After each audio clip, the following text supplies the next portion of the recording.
Hey guys, welcome back to another video. So recently RuneFest has just ended and there were a lot of announcements. In this video, I just want to go over some of these announcements and pretty much just give a summary about everything that they announced at RuneFest. So because there is so much that has been announced, this will probably be a pretty long video. I will be breaking it up into sections. So in the description down below, I'll have timestamps to all of the different updates and topics that I will be talking about in this video. So anyway, we're just going to jump right into it. There has been a lot of stuff announced, including the brand new skill Archeology. And if you guys checked out my new skill in RuneScape 3 video that I actually posted last week, you will see that I did predict that it would be Archeology, and actually a lot of the things that I mentioned in that video were actually correct. So if you guys want to check out that video, I will be linking it down below. A lot of it is correct. I will probably be making another video when we get a little bit more information about Archeology, although we did obtain a lot at RuneFest. So anyway, we're just going to be going through the news post, just checking to see what they put on that. So they made one for the new Archeology skill. And so one of the big things here is they did release the release date, which is going to be January 2020. So we only have to wait a few months to try out this skill. And they actually did say that they have been working on the skill for about a year and a half now. So they definitely have been planning this for a long time, which is really neat. So it is going to be a gathering skill. So it looks like there will be some new pickaxes here. These are some pretty nice designs. They have the space and time pickaxe, the hero pickaxe. I guess those are the only two new ones. And it's going to be a bit of a manufacturing skill as well. Okay, so pretty much what this skill is going to be, like I said in my previous video, you're going to be excavating damaged artifacts. And so these artifacts are the real treasures of our past, things of significance from lost ages. So they will be broken when you find them, and it's up to you to restore them. So just like I said in my previous video, you're probably going to be finding these artifacts and restoring them, and they should give you some new boosts in the game. And at RuneFest, they actually did show people what these boosts are actually going to be. So I believe everyone at RuneFest got one of these papers here that I will put up on screen, and it shows a bunch of the different boosts that you can obtain from these artifacts. A lot of them are really great. And so if you guys are unable to see this sheet, I will be posting a link to a Reddit post where they do show the sheet there. So if you want to have a closer up look, you can just do it there. But looking at some of these skills that you can obtain from it, so there are a lot of them that they actually list here, and I'm sure there will be a few more. Some of the notable ones that caught my eye: the Slayer Introspection. So you can choose the max or min number of Slayer creatures when being assigned a task. Super useful perk when doing Slayer tasks. They also have the Abyssal Link, so teleportation spells no longer require runes, and you also won't obtain XP from it. I really like that perk as well.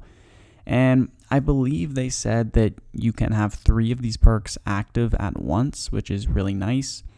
And then the perk in the bottom right of the paper called Death Note. That is a really interesting perk as well. So all guaranteed bones and demonic ashes drops are automatically noted. So this seems like it could be really overpowered. Just think about abyssal demons. You can AFK them so easily, and now with this perk, you can just get their 1k ashes noted. That's really great because you can kill over 1,000 probably in 5 minutes. That'll boost your GP per hour at abyssal demons by over 1 mil per hour, considering ashes don't fall in price. And then they have many other of these really useful perks. Just looking, they have Font of Life, increases maximum health by 500. They have some that allow you to deal more damage, some that give you more XP. Fury the Small up there. All basic abilities now generate 1% more adrenaline. They have Persistent Rage. Adrenaline doesn't drain outside of combat. So a lot of these abilities, they are going to be really, really good and really useful. So it is going to be really interesting to see how overpowered these abilities are when they do put them into the game. Okay, so we are just going to jump right back into the news post. There is much more about the archaeology skill that I want to talk about. So the archaeology map expansion. So they will be having new areas where you can train archaeology. The first spot will be in the Caridian Desert. And here it will be near the duel arena. You can start it at level 5 archaeology after completing your first qualification, which will most likely be a mini quest. So this will probably be the basic starting area to train the skill. And then next we have the eastern coast of Mauritania. So here you will be able to train it at level 20. It says you'll be excavating Icenic culture items. So I'm thinking there will be specific items depending on which area you are training archaeology, which is pretty neat. Then next we have, I believe it's a wilderness area. They didn't actually say much about the last two areas. They are going to kind of keep that a secret. So the high level archaeology areas are going to be a bit of a mystery, and we'll have to wait and see more about that. And looking at some of the other rewards you can obtain from archaeology. So we are going to have something called the ancient summoning creatures. So it's going to be used through the summoning skill. We're going to be able to summon ancient summoning creatures, which are more like demonic creatures. So right now they did show us that we will have the Ripper Demon, the Abyssal Demon, and the Calgarian Demon. So all three of these are more combat-esque familiars. So the Ripper Demon, it will have a passive effect to deal more damage to your target according to how much missing health it has. And it will also have a scroll where you'll be able to replicate the Ripper Demon's jump attack. And then the Abyssal Demon. Your familiar will automatically teleport to your target and deal damage when it teleports. And then we have the Calgarian Demon. So the Calgarian's passive effect is to be one of the strongest familiars in terms of damage for its summoning level. And then its scroll effect will temporarily provide the player, familiar, and nearby other players with a critical strike buff.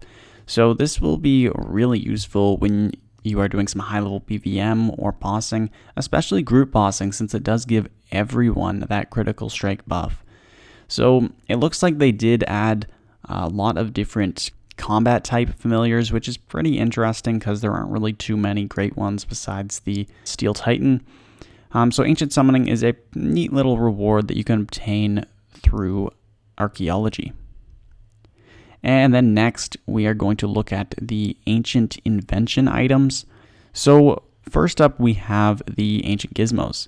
And so looking at all three different types, so the weapon, tool, and armor, we will have the XP capacitor, and this will allow your augmented items to level up faster, which will allow you to get more invention XP per hour. So that is pretty nice. Then we also have this other item called the Kinetic Dynamo. And they were talking about this on stream a little bit. So they were saying that you can actually obtain divine charges through running around and using your surge ability. So that will be pretty neat. It's going to be a nice little item to have while you are skilling. You'll be making divine charges while you are skilling. So that's pretty nice. And then of course we have some higher level invention items and invention tools and stuff like that. So like the Physiomatic, Pyromatic.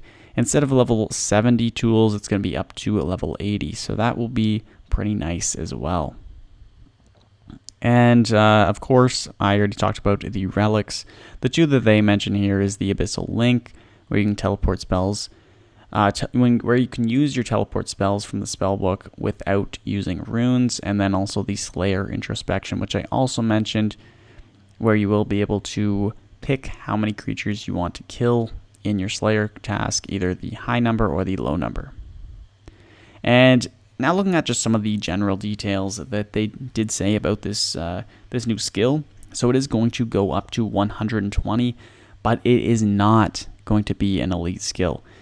They did also mention that this skill will have a lot of unlocks, especially up above level 100. So that is going to be a little bit better than the previous 120s that we have, since we don't have too many unlocks once you go past level 99. So they are going to fix on that, which is going to be really nice. Another thing that I really like is that they are going to be raising the skill cap for free-to-play players to around level 20 on launch of the skill. So this is going to allow free-to-play players just to try out the skill a little more and get a feel for it. And they even did say that they would look into doing this for all free-to-play skills eventually if it does go over well. And I think that is a pretty good idea as well, especially when they do release RuneScape Mobile, which I will be talking about later on in this video. I think it will be able to give players a little bit more of a taste into the member skills and kind of get them hooked on this game and want to buy membership. Now, I do want to talk about the other big update that they did mention, and they said this would come out in November, and it's going to be the Ranch Out of Time. And also Farming and Herblore going up to level 120.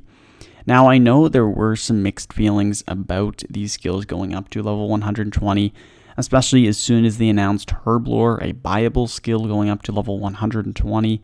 You could hear that the crowd wasn't that happy about it, but they did add, or they are going to add, some really nice things to Herblore, and they hopefully will fill out those unlocks from level 99 to 120. So anyway, first let's talk about the Ranch Out of Time. So what this is going to be is going to be like a player-owned farm, but it will be on Anachronia. You'll be breeding lizards, reptiles, you'll be breeding dinosaurs and stuff like that. So it is going to pretty much just expand player-owned farms just a little bit. And then also we have the farming going up to level 120. And so they will be having a lot of different unlocks throughout these levels. They will be having a brand new farming guild, and it will have some pretty nice stuff inside it. It will have a brand new bloodwood tree patch. It will have also a remote farming machine. So this will be pretty useful to check your crops. And also they're going to unlock, or they're going to make a bunch of new unlocks for the levels 99 to 120. So they're going to add new cacti and dragon fruit to grow. They're going to add new high-level mushrooms, new fruit trees, new mango, avocado, and lychee bushes. And also they are going to add a money tree in the farming guild, although you need to be lucky to find the seeds. And this money tree, this really does intrigue me, so I'm assuming you'll just farm money off of it, which is just insane. So definitely going to be interesting to see how that works out. We're going to move on to the level 120 Herblore. So I have quite a bit of information about this. They are going to make it up to 120, but they're going to add a lot of new potions. So of course, they're going to add a new weapon poison. So that is going to be really good for PvM. They're going to add a prayer and summoning potions combined. So that's going to be a new potion added into the game. They're also going to add a charming potion, or they're going to look into it.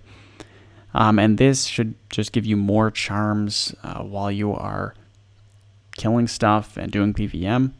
And then also you'll have an extreme prayer potion. So that's going to be a new one. And also they talked about this blessed flask. And so what this is I believe it's an item that you can actually consume, but you can store your prayer potions inside of it.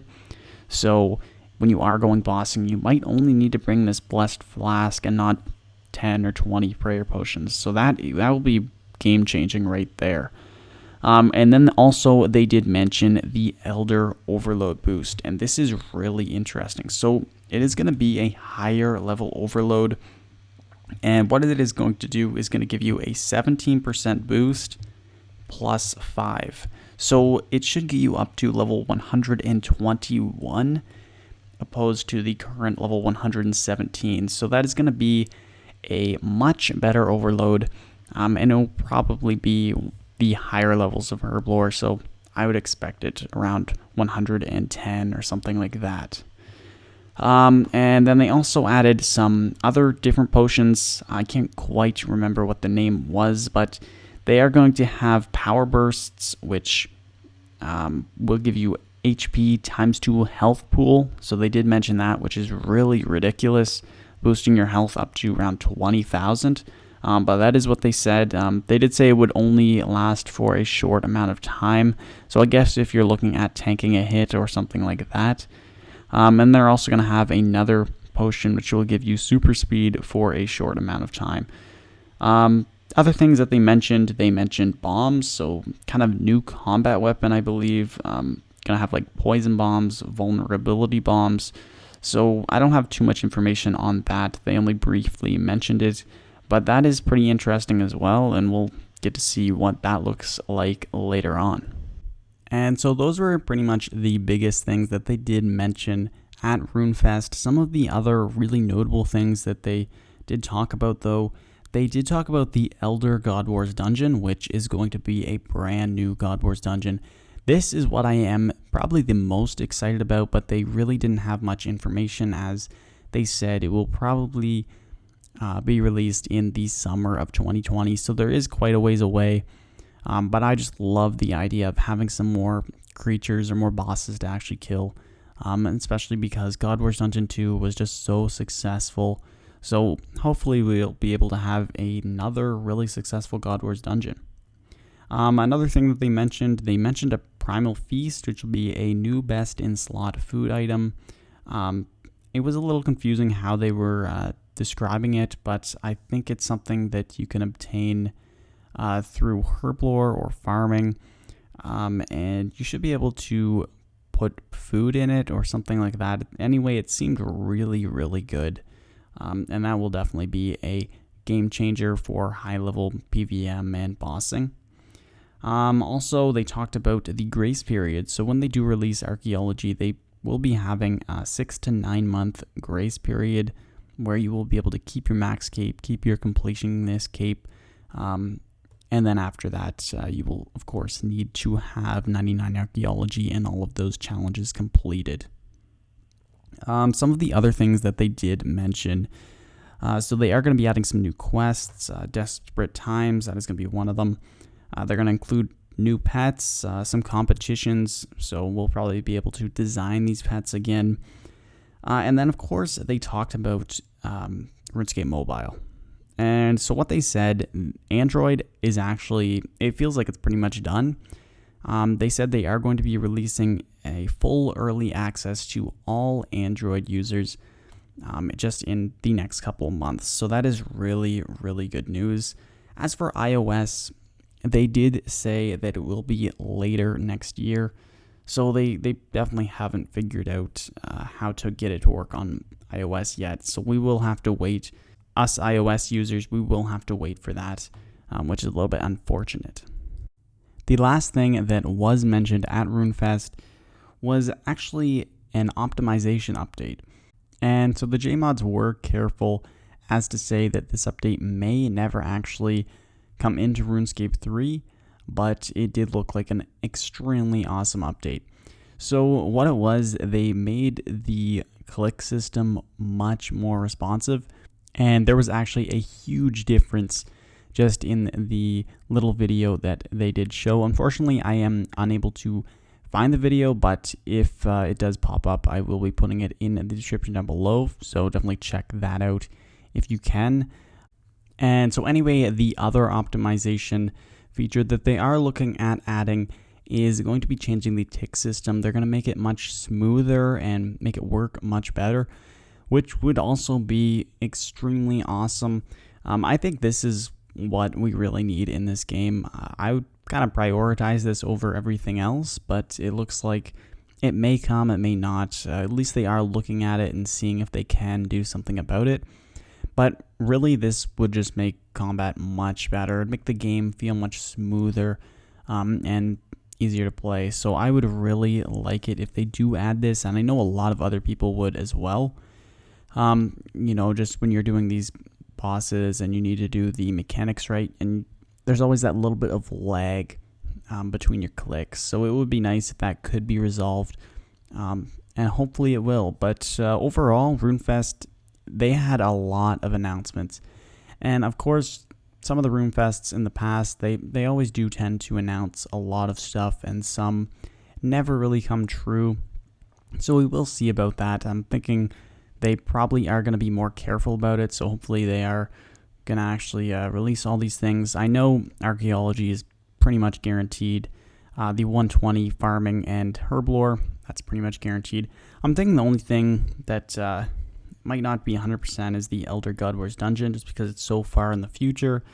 But hopefully we do get to see that as well, because that is an update that I would really like to see. So just a brief overview. So we are going to see archaeology in January of 2020. Also the Ranch Out of Time and Farming and Herblore to 120. That should be in November. And also Elder God Wars Dungeon, summer of 2020. Also, we're going to be having some new quests in along there. New pets. We're going to have managing miscellanea rework. So that is another thing that I didn't mention earlier in the video. And then also RuneScape 3 Mobile. The early access, of course, will be available on Android shortly and iOS later in the year.